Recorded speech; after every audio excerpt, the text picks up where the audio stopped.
Bonjour à tous. Je suis Laura et aujourd'hui je vais vous lire le 8e chapitre du livre Tu es un initié de Serge Marjolais.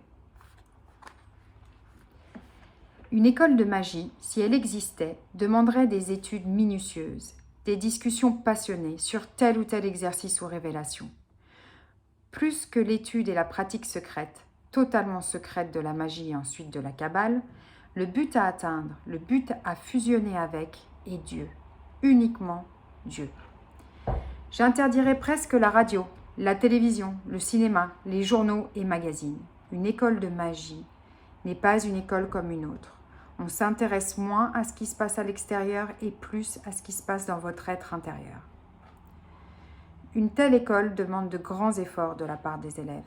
Ils doivent apprendre à penser par eux-mêmes et non à louer le maître. Il ne s'agit pas non plus de se gaver d'informations, mais de réussir les exercices intérieurs. Bien entendu, nous commenterions une phrase de livres sacrés, la Bible, le Talmud, la Torah, le Coran, les Upanishads.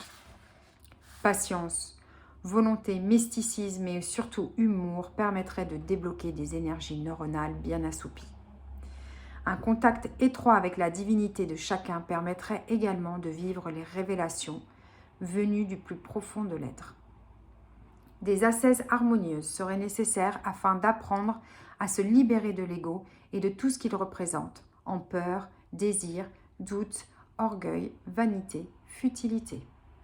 Se délivrer de l'ego pour retrouver toute votre force. Des techniques d'extase, de béatitude seraient apprises ainsi que les sorties en astral.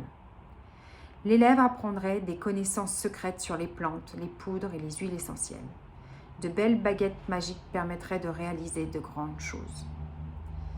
On quitterait la vanité de ce monde afin de s'élever corps et âme. Des mystères sur les danses sacrées seraient révélés ainsi que les secrets sur le souffle.